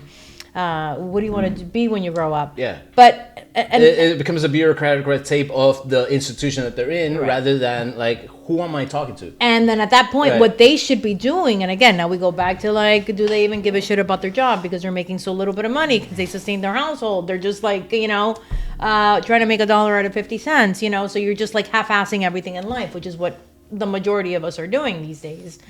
Are they supposed to be looking for the red signs with students, for example, where they're coming in and they're talking to you and they're saying, well, I don't have any motivation because my father used to molest me and my mother was an alcoholic and all these, and then they're like, but what college do you want to go to because you can beat that? And it's like everything that I just told you is a really big red flag. Right. And you just completely ignored it and you said, you want to go to Harvard? Because that's all that matters to society. And then that's where we're creating what's happening in the world today, that everybody's kind of just functioning on a little fucking pill. Or everybody's always inebriated in one way or another because that's the only way that they can deal with the pain that they're carrying from when they were a kid, because nobody's really addressed it. And therapy is becoming a little more and more acceptable. I think that people are becoming more like, oh yeah, I go to therapy. It's kind of cool now to say, like, I go to therapy. It's the Uber of taxis. It's terrible. I don't think it's good. Okay. I think it's great. Great movement towards the right direction. The movement towards the right direction. But again, I think it's bullshit. I think it's like the Uber of taxis. It's where I couldn't agree with you more there. Where now we have like, oh, you can look it all on your phone and you can talk to a psychiatrist, but like that psychiatrist, I feel depressed. Can you help me? Is doing more damage than good. No. They're coached to say the right things. But because they're not part of a standardized system, and I hate to say standardized because then I say like I'm a fucking communist, like everybody should get mental health. It's like, kind of, yeah. That's the way I feel about it. Like just like how we all get roads, we should kind of all get mental health. You're borderline communist sometimes with your thinking. I think. No, I'm kidding. I'm joking. Listen, I'm joking. Listen, my English teacher in 10th grade. She was from Cutler Bay. He was Don't listen to her. a Cuban. He was a Cuban man, and this guy opened the class one day. He's saying communism. It was written on the word communism, and then he just comunismo. Yeah, and he went around asking, "What does that mean?" And everybody's like, where they take your shit, you work, and somebody else takes your shit and fucking. Why did you just become Tony Montana right now? That's how. Why did you just become everybody? Where they take your shit and they don't even know what to do with it. You know what I mean? Right. And like everybody said their own little piece of like them shitting on communism, and then he just pulled out a paper from like behind it, where it was given the definition by the Webster's dictionary, which means communism, community that can sustain itself. Theoretically, communism makes sense. Theoretically, listen. But they've applied it in multiple countries, and it does not fucking work because we're fucking greedy by nature. What the problem is? You know what the problem is? Because we're greedy. We're greedy. I'll tell you how we get away with being so greedy. How? The romanticization of the human intellect. That's the problem with humans. Is that we sort of are like, oh, fucking, he can play like little riddles and like sweeps on the guitar by like going back to back. He must be a fucking genius. It's like, no, he's just been doing that for a long time. So we think that like the human is this like divine creature that's perfect and all knowing, and like, oh, him, because he's Joe Biden, the president of the United States, he has all these people that can. No, he's not perfect. Like, no one is perfect. Joe Biden is not perfect. No shit. Joe Biden is not perfect. No shit. And that's the romanticization of the human intellect, where we think because, and they proved it in an experiment. I think it's called the Philadelphia experiment, where they have guards and inmates. It's like random people. They're like, oh, you're going to be a guard. I'm going to be an inmate. And because I was chosen to be an inmate, I begin to act like an inmate. And because you were chosen like a guard, you begin to act like a guard. Even though like none of us did anything. Like we just randomly chosen. Well, it's kind of like the placebo effect, right? Everybody With, assumes, like, medication. everybody Like, assumes the position. Yeah. And I feel great. And they're giving you like a sugar capsule, right? And you're like, oh, but I feel awesome. Listen, the fact that you feel It's awesome. It's mental. Fact that you feel awesome, that's it working. When you feel because awesome, it's all mental. Yeah, because it's yes, all mental. Because yes. our mental state, and I could not agree with you more. That the mental hypocrisy that we have in this country. That's the first problem that we need to. But they don't want to fix us. That's the problem. They want us goofy. They want us off. They want us going to jail because that's what keeps. That's what keeps the government getting rich. They don't want us doing good. They don't want that. They want a small position, a small portion of millionaires that can really, that are really the ones that are calling the shots, telling everybody else what to do, and we're just little soldiers right now, kind of like yes, okay. That's exactly what's happening. She knows. Over. That's what's happening. I don't know. Listen, I don't know. We might get canceled after this. I did want to talk about where the industry that has been lost in the United States with the hemp, where it was the paper. Yeah, hemp. You look at how many towns are named hemp, like Hempsfield, Hempford, like named after weed in the United States. Oh shit! I've never even thought of that. Fucking shit ton. And no. And that's not towns. Hold on, let's Google named this after shit. Hemp. Towns named after hemp.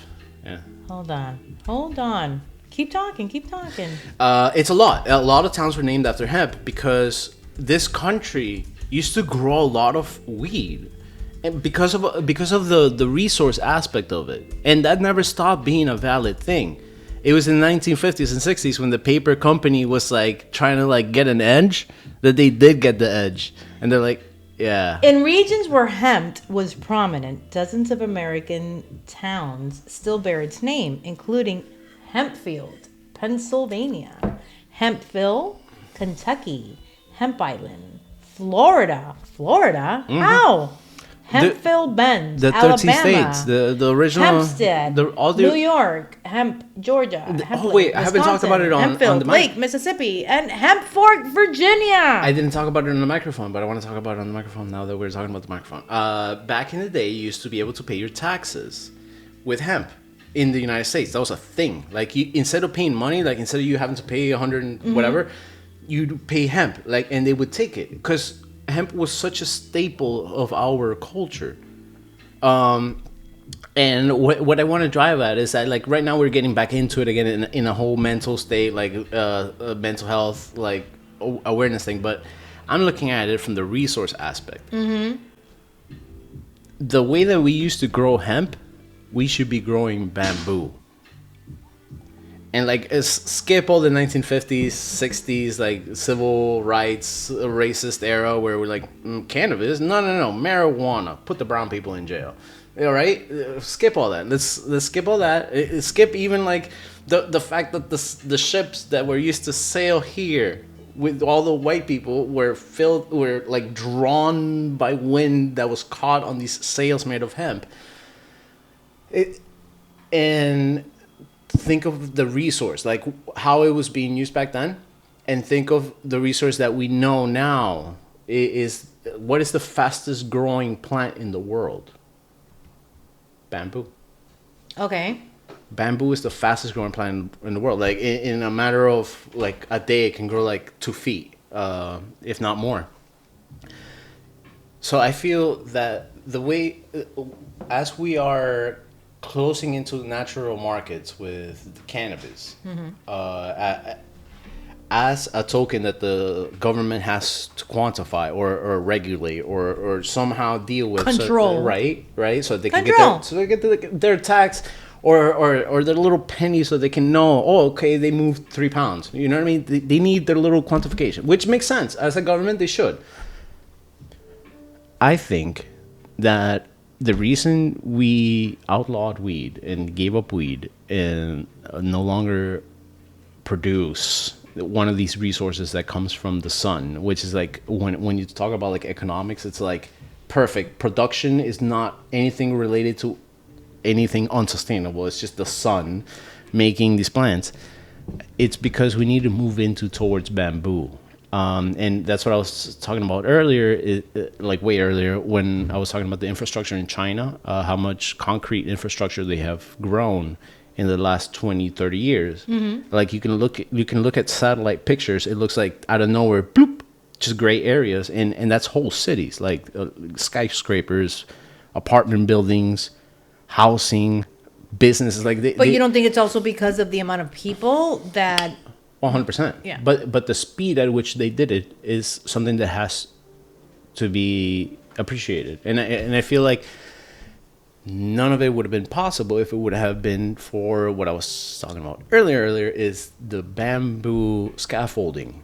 So they use bamboo to make concrete buildings. So before they, like how we use steel framings and stuff, they use bamboo. They're using bamboo for that? Right. So, and how sustainable is that, for example, in states like Florida, where we have so many hurricanes? We have the best bamboo growing climate in the world. Here in Florida, specifically. Okay. Because we have ocean on both sides. And we are on the tropics, so we can grow bamboo better than fucking China. Can you smoke bamboo? You can eat it. You can eat bamboo hearts. Does it do anything to you? Like great. It's like, does it make you feel? It's high on fiber, like carbohydrates. It's like. Do you get high? No, you don't get high off bamboo, but. Oh, it's never gonna make it then. Listen. When you make prints of it, it kind of looks like weed. So that's what I'm trying to tie here. I think it's beautiful. I love bamboo. I think it's. Listen to this. It really is like bamboo furniture. Bamboo right? Bamboo fibers are softer and more durable than cotton. Oh, okay.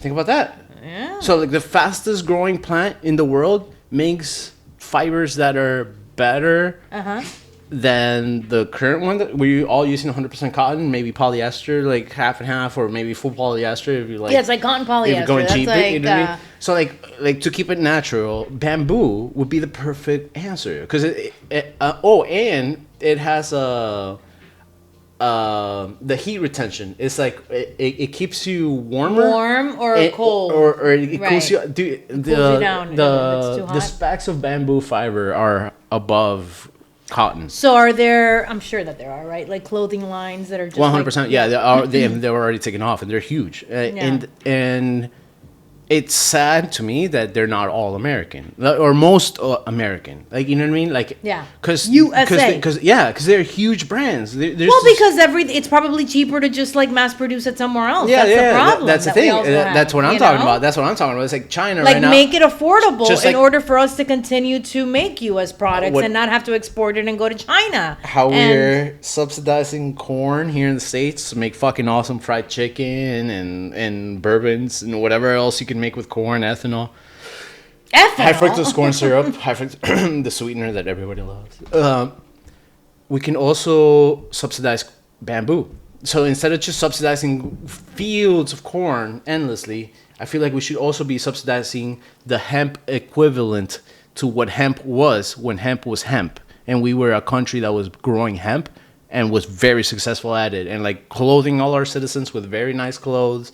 But we could do it instead of like mingling with the whole like marijuana, like illegal Mexican or whatever like bullshit you were taught in your the negative because you know that's really connotations that they have for everything. That all came from here, right? Like back in the day, like in Cuba it was perfectly normal to smoke weed. Back in Ecuador it was perfectly normal to smoke weed, but in the 1960s, 70s when Nixon enacted the Marijuana Stamp Act and they scheduled it a Schedule 1 drug, that ideology permeated all the way down to where your parents were like, marijuana bad, but the truth is marijuana good. Marijuana been good for like the millennia. Marijuana good. Yeah, It's good for you. yeah, it is. I mean, everything in excess is bad.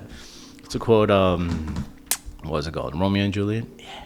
But So that's a good point. Just to like kind of start ending this a little bit, because we're going to be talking for 17 hours at the rate that we're going. So marijuana is considered a Schedule 1 drug in this country on a federal level, meaning in comparison to heroin, if you get pulled over with the right amount of THC residual on what we were talking about earlier on your vape pen, or if you have it, old school, right, with the weed, with the paper, right, with the leaves, it is considered a Schedule 1 drug compared to the harms and effects that heroin has on your body.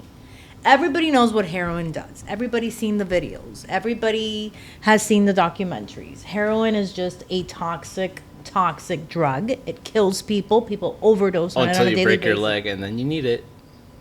With heroin? Oxycontin, Percocets, all that. Okay, so that's a whole nother problem that's happening right it's now. It's the same problem. In 1984, you know about the book Right. 1984? Never read the book 1984? No. Ever heard about it? 1984? No. I think his name was... I was, 8 years old? I forgot his name. But there's this guy that wrote a book in the 1950s, I think it was, called 1984, which is like 30 years in the future. He was like, I'm looking 30 years in the future. He said in the 1950s, he said that there would be cameras, like video cameras, like filming all your moves. There were no fucking cameras that could possibly go up on a roof back then. There was no such thing as surveillance camera back in the day when he wrote this book, 1984. But he saw it. He's like, oh no, this is what's exactly what's gonna happen. Yeah, he saw the evolution of. Let me tell you exactly how he saw it. The guy that wrote 1984, which I think it was, might have been George Orwell's. Look it up. 1984. Who wrote 1984? The guy that wrote it, he lived in Afghanistan.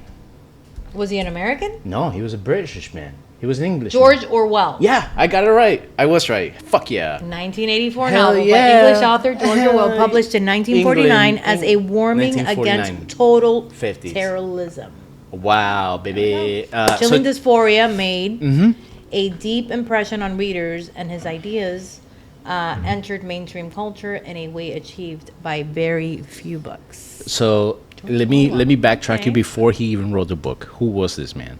This Why guy, is 1984 banned? listen, this guy grew up in Afghanistan. Okay. That's where he grew up, and he was a British man. So he grew up in a British family in Afghanistan, which already kind of is weird, right? Like, why is this British man living in Afghanistan Bankers or speaking English? something. No. His father, before he was old enough, because when he got old enough, he was introduced. But his father was a producer of poppy, opium, The poppy seeds. The poppy seeds. heroin.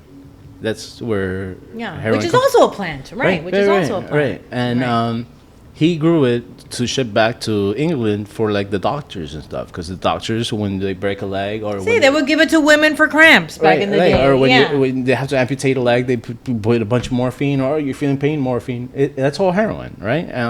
And his father was growing that in Afghanistan in the 1930s, 20s, whatever, and he grew up in that, and he grew up in that culture because he was there. That's where he grew up. And he, in his later life, he ended up being a quality control for the product. So he was making sure that the heroin was good, right? Okay. All right, talking about a job, right? What a job to have, right? In Afghanistan with all this money, and like he talks about his experience in Afghanistan as being like very alienated, because he was this white, different person from everybody there, and, Right. and everybody there is like, oh, they're dumb. They don't know about heroin. Like heroin, like heals you up. And then he traveled to Britain, to his homeland. He had never.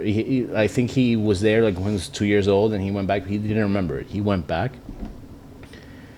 that year, I think, or the year after, he wrote 1984 because he's like, oh shit, because in his head he thought he was gonna go back to England where it was like this like super advanced like civilization, and it wasn't. that because like in his head he saw it. Why Right. are we grabbing this drug? Like there must be somebody smart doing it. And like we're stemming off of the prohibition of alcohol, which was a failed attempt, a horribly failed attempt that like just like it ridiculed like any authority that the American government might have. As a matter of fact, NASCAR, we made a whole sport out of like bootlegging alcohol. You know what I mean? Like like back when alcohol was illegal, like NASCAR is about the cars that were used to ship alcohol. Oh, I didn't know that. You didn't know that? I did not know NASCAR, that. the whole sport of NASCAR was created because of the cars that were used to bootleg illegal alcohol. Yeah. And this is a fucked up. Some part. of the some of the richest families in the world became got their money, the Kennedys during bootleggers. Yeah, Bootleggers. Yeah, of course.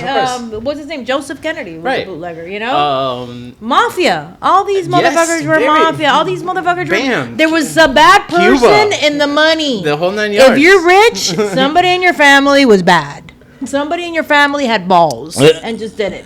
Yeah, And right. it's not about being bad. I don't think that that's being bad. I just think that it's somebody that just had the balls to say, "I'm gonna go to jail. I'm gonna take a chance, and I'm gonna make some money." And then I feel that the point where it gets bad, it has to do a lot with administration. Like because alcohol now is totally legal, but it's under an administration. Like it's administered, right?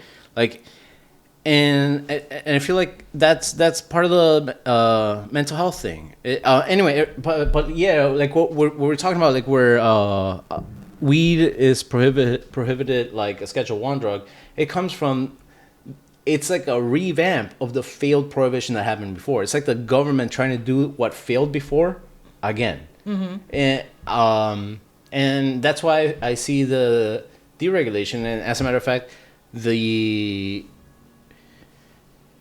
subsidizing of herb to be the only thing to like be able to drown out the desires for fucking cocaine or, Like or heroin. Yeah, it's like the more damaging. Yeah, could we where say you- that? where you- I mean, is that the right? not even Wait. damaging. It's like Because everything controlled is good, right? Can- Like if you can control, if you How do can I- microdose with cocaine or heroin, right? Like you're having an operation. No, I and- feel like there should be levels to it. Like lysergic acid diethylamide, I think acid should be legal. I think acid should be just as acid Like LCD? lysergic acid diethylamide. Yes, I think that's a great thing.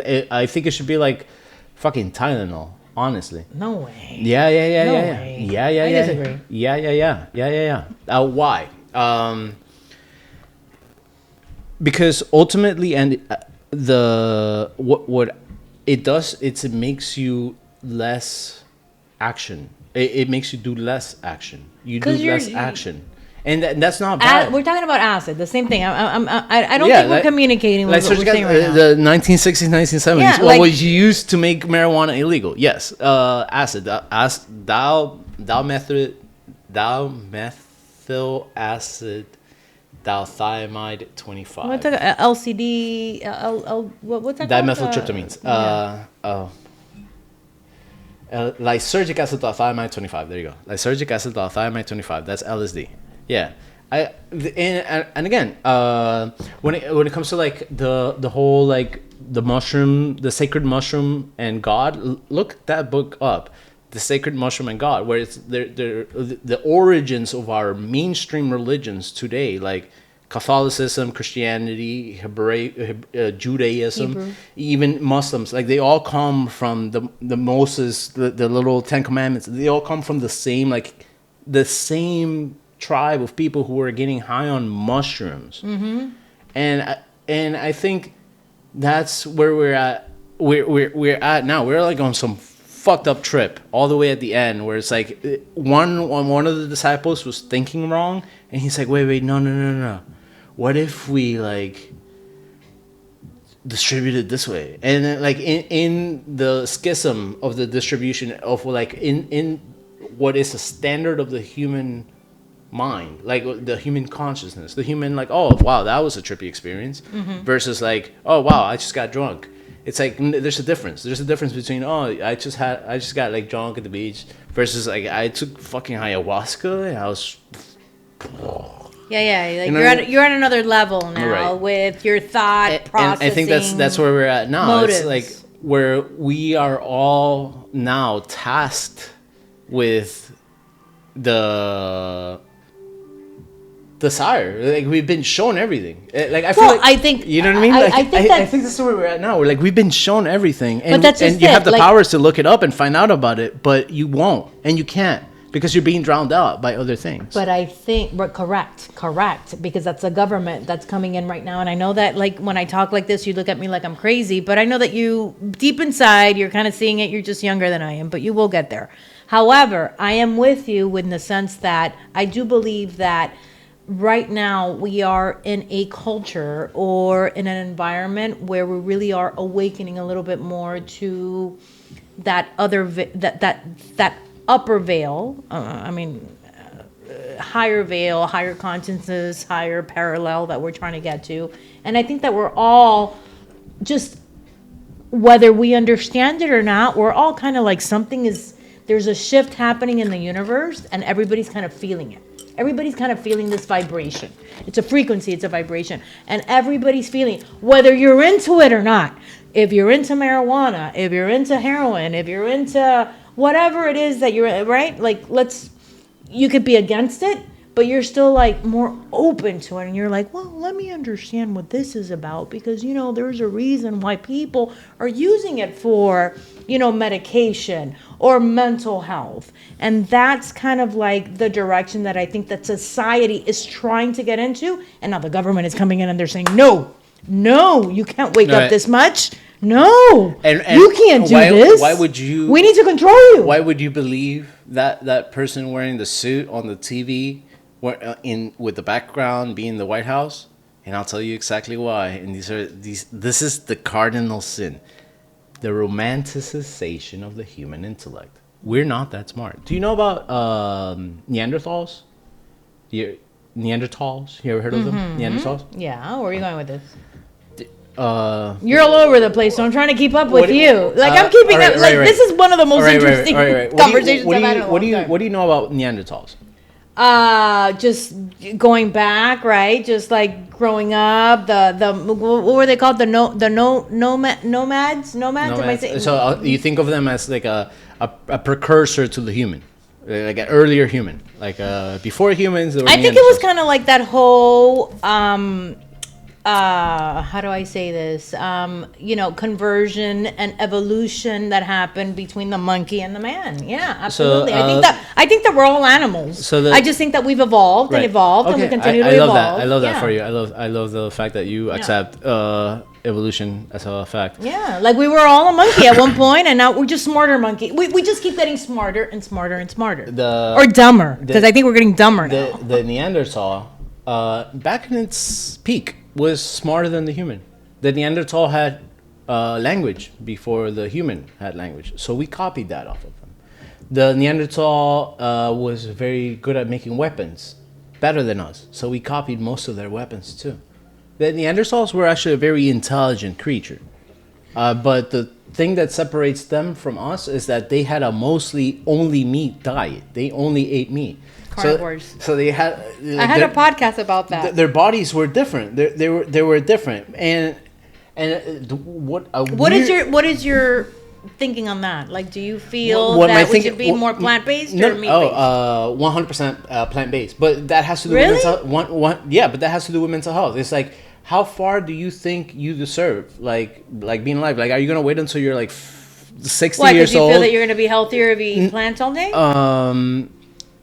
Not just me, but like also the whole society that I'm in. Because right now, the meat industry is the number one deficit of all our economy. Because of the way that they're poisoning the meat. And that's a whole other. No, it's just unsustainable. You can't eat meat like the way that Americans like to have There's not enough meat for the amount of there's people. not enough world to have the whole world eat like how Americans eat meat. Unless you buy a farm off the grid and you just No. There just is.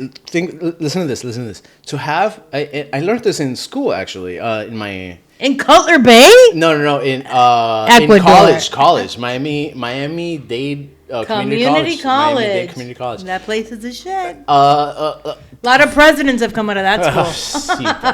Listen, so I went there too, by the way. really nice. I did. Nice. Thanks for not bashing on me. So. You're here because I thought you brought value. There's a reason why you're here. What I learned is that if the world ate meat like the United States eats meat, So you don't eat meat. I do, but like very seldom. But I do. I used to be all vegan. I used to be 100% vegan. Now I eat meat like in respectful settings, and like if everybody's eating, like we're occasion. Tú no eres un come mierda. I don't go eat a hamburger. I don't go eat a hot dog. You're not doing like, it, but if somebody's serving it, you'll be like, I'll eat it. Okay, let's go. I'm just not gonna eat it again. Yeah. And that's a very sustainable thing where meat is used as like a almost like a ritualistic thing where we bring the family together, we all get together to eat this meat. I love it. That makes perfect sense. I love it. But where you're eating meat every day, and this is what I learned is that if the world ate meat like the United States ate meat, we would need 3.5 worlds. To be able to do what that. What the fuck? Does that kind of like hint you at how aggressive our foreign trade is, where we're literally fucking land and like resources out of people so we can have like land to grow meat and then ship it over to us? And that's why they're mass producing meat the way that they are, where they're like deforestation, and they're just like fucking injecting all these cows. And it's not just the deforestation. Cows make more CO2 than actual fucking cars do. No, you're getting no. Don't tell me you're one of those people. No. That's a fact. That if we breathe, listen, that's a fact you should kind of pay attention to. The cows that were bred in the farm industry make more CO, make more carbon dioxide or monoxide. The one that cars make. Monoxide. It makes more than the cars, which there are way more cars, right? You'd imagine that there are way more, but no, there are like 1,000 cows per every person in the world. Do you believe that the earth is round or flat? Round, 100%. Okay. Well, not round. No, because I was about to kick you out of my house. It's kind of ovulated. Because you're talking crazy right now. I was about to kick you out. It's kind of ovulated. No, but these are things that I learned. No, listen, okay. I'm being funny. Right. I'm being funny. Right. But it's interesting how like every demographic has a view or an opinion or the way that you were raised. He's from Ecuador. He was raised in Cutler Bay. I'm Cuban, raised in Hialeah. Raised in Kendall. I lived my whole life in Kendall. And I was raised in Clewiston. Like I come from like a little small town. Like my goal in life is to live off the grid. I don't want 100%. people around me. That's why I want bamboo. That's why I want bamboo. I just want to live off the. My daughter's so funny. She was telling me the other day. She was like, "Mom, you won't make it. You won't make it. What about your podcast?" And I'm like, "I'm gonna have Wi-Fi. I'm gonna Zoom." Yeah. And she's like, "And how are you gonna eat?" I'm like, "What can I eat? What can I not eat that the forest cannot provide? I'm gonna have everything." She's like, "You're so gonna die. You're so gonna die, and I'm not gonna visit you." And I was like, "Shit." Like, can you support my dream of living off the grid? Like I don't want to talk to people unless I want to. Like, I have to like get in my car because I will have a car. I don't know. Yeah. Okay. How would I transport myself? That's the thing. Like, we are actually all connected. We do need each other, and that's kind of where I'm like, no. The immigrants, they're not aliens. It's like they are regular people just like you that are affected because of your country's wildly fierce international trade policies, which are kind of harsh to some other countries, and they're coming over here, and that's where I see it. It's like a resource management thing. It's like we are managing resources at the end of the day, right? Like with everything. Yeah. And when it comes to people specifically, I feel like the only way to manage them properly is to assess their mental state. To be able to be like, okay, you actually can respond a reflex time of 0.2 seconds. You can speak English and Spanish. Okay, cool. So I don't know. I feel like there's a lot that we're missing as far as being able to profit from accommodating mental health rather than seeing it as a chore, problem, as a chore. or Oh, something derogatory. And you just reminded me what I was thinking about, like in the back of my head. It's like, yeah, you're gonna need a car, and the reason we all need each other is because we do need the separation of like where it's far enough that you can concentrate on making things like airplanes and making cars, and you want to grow bamboo over there. Great. That's, I feel, what the mental health system should focus on. It's like, where do we all fit in with each other as far as like a cognitive function? And one of the inspirations that I can draw from is like bees, ants, and wasps, as well as termites, where they have eusocial animals. They're called eusocial, EU social. Yeah. Which I think is really funny because Europe, like Europe, social, and they'll have kings, like they have king, like the king Monarchies, bee, yeah. So and that whole controlled right? system, where it's that's so weird because in America we're like the opposite. We're like, no, I'm gonna call you madam. Deep. Now you're getting deep. I'm gonna call you madam, or I'm gonna call you sir, and that's like a spit. Can you call me queen Of from course. now on? Like Queen Queen Monica? Monica. I like that. Stop it. I think I was Queen Monica. I feel it. I feel like I've been reincarnated over and over again, and in one of those I was a queen. Like I feel like I was just like I'm calling the shots. Yeah, and now I'm trying to do it, and everybody's like, "No, bitch, you're crazy." No, that's what they said to all the queens before. Right. You know how many, So are you saying I might be in a textbook? 19, we're going to be in 2020, what is it, 2030? Monica. 2034, the human zoo. Which, in my opinion, is like the end goal. Like, the end goal, like, if you actually want to fix humanity, if you want to fix, like, Israelite-Palestine conflict, if you want to fix all, like, the racist problems and all the gun problems, it's like the only way to do it is to keep everybody fully entertained. It's like, you want to do what you want to do, great, go. You want to shoot guns and stuff, we have a whole park where you can shoot guns at other people, and it's great and nobody gets hurt. So it's like a human zoo. Like, I feel like the only way to like keep the humans alive is by completely divorcing us from nature, like putting all of us into a hive, like bees or ants or termites, where we're all. And I know we're forced. We're forced to kind of like cohabitate with each other. No, not even forced to cohabitate. It's like we have to. Where we're forced to do the not things. Kill each other. No. We were forced to do the things that keep that hive running. Not even us. Like, right at that point, that's what I'm saying. Like to the stay mental alive. health.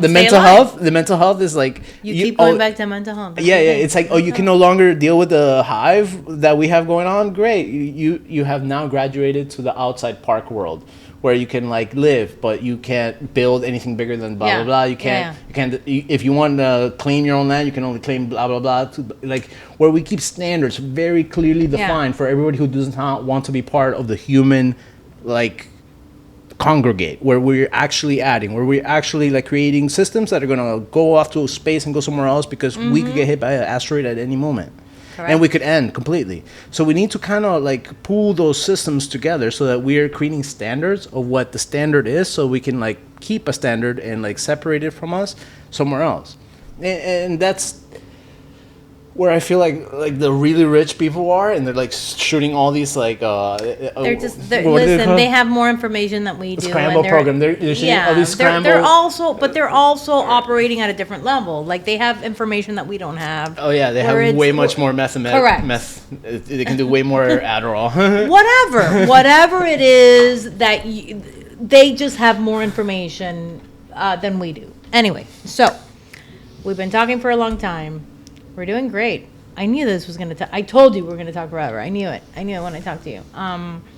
So I don't want to I don't want to make this like too long, because we can do like part 2, and we can do something else on another day and continue talking about all the conspiracy theories that we have in the universe and with the government. Because that'll be fun with him. I think that we'll get into a fight. Yes. Let's do it. Yeah, that'll be on another occasion for sure. But I appreciate you coming over.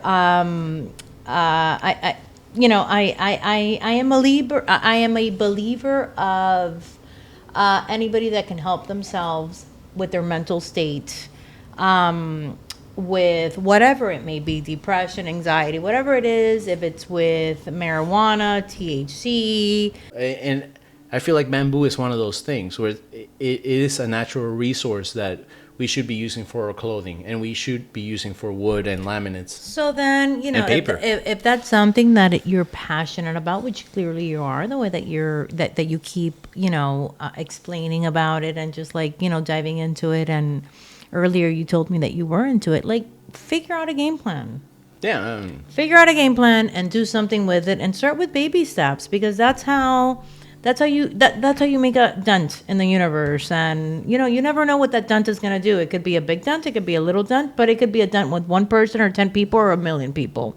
Maybe you're the next Bill Gates. Maybe you're the next you never know what level you can take that to when you really have the right people around you to help push that and execute that idea and that passion that you have. So do it. So thank you so much for your time, Carlos. Thank you, Monica. It was an honor to be part of the Baker experiment. Yes. You can play because you took down the guitar that I have. So I have a guitar in my living room because I'm a wannabe cowgirl. But it's completely out of tune. Oh, not too bad. Okay, I'm feeling it. Can I sing? Of course. No, I don't. Wait, I don't sing. Let me actually tune it. I 'cause rap. only I have- rap. I don't sing. I only have like 2 strings tuned so far. I had to tune 2. Okay, I got that E. Okay. A. I got that E. Yes. G's. All right. B's high.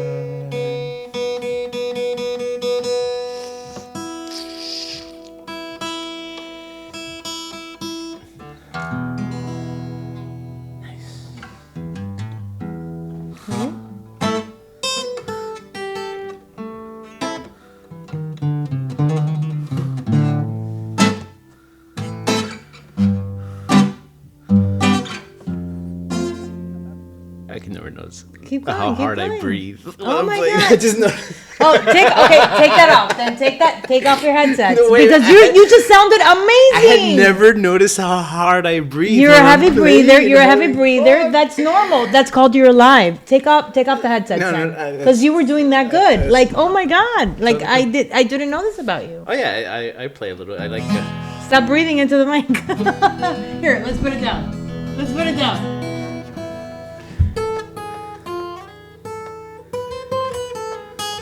Okay, now we're talking.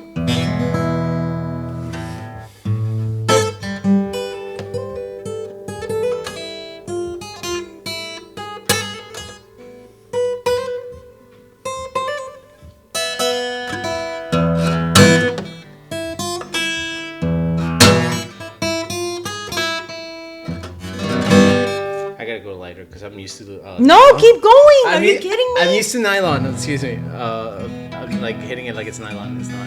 It's steel string. Is that a bad guitar? No, It was a gift. It's supposed to be better, but Well, but it was a gift. Is it a bad no, guitar? it's good. It's actually really good. Yeah. It has a good tone.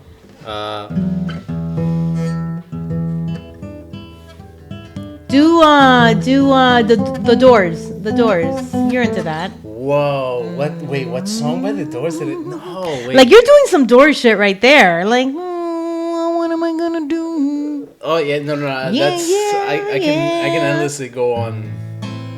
No, but go deep. Like you were doing some like chant before. Oh yeah, that's I love to play like Arabic sounding shit. That's what I love. Like It I'm sounds like feeling It it. sounds like a. Like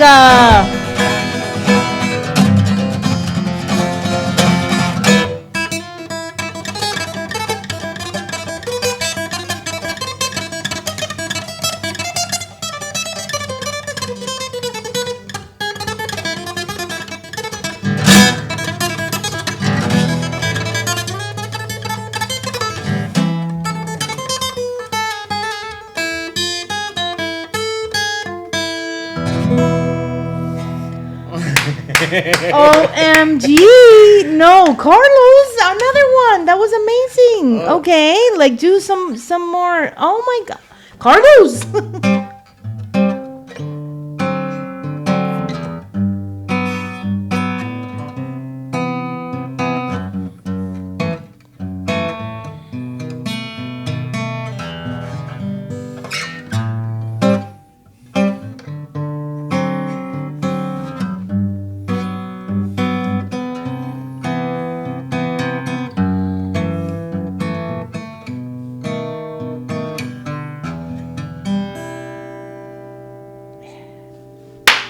Bravo. Hey, there, Oh baby. my God. Okay, another one. Another One. one. Otra. What? I like playing Furlies. Wait, I've never played on. I have played on a steel string, but I can't remember the last time I did. Oh.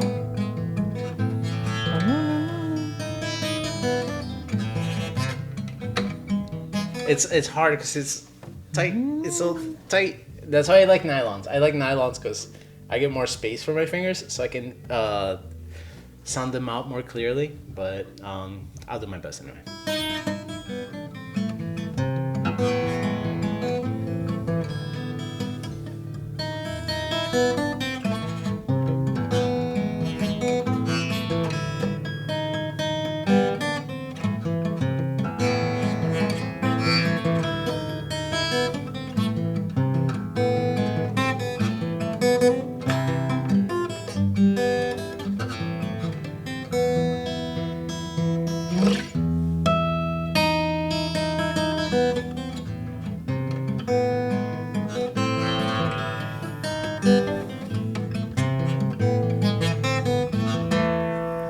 You sound great. I can't keep going, but I feel bad because I have like nails and it's too small. You have to Like, cut your nails. You have to. Yeah, your Yeah. nails are super long. Yeah. I didn't know I was going to be playing guitar today. Okay, last one. Like, just give us one badass, like hardcore rock and roll. Like, do some rock and roll. Hardcore Rock and roll to rock and close roll? out the bear experiment. Oh my Shit, God, all right. Carlos! Like,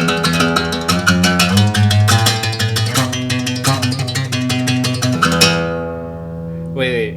How that one? Oh, is it?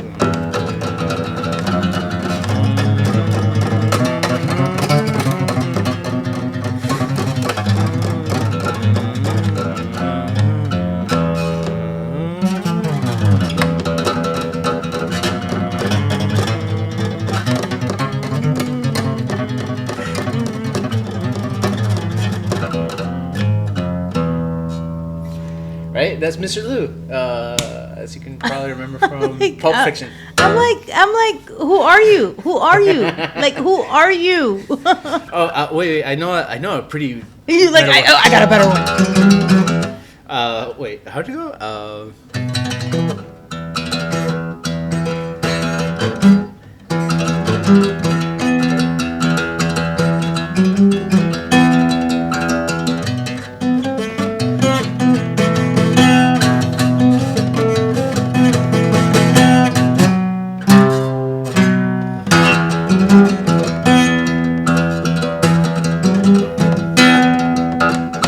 Yeah.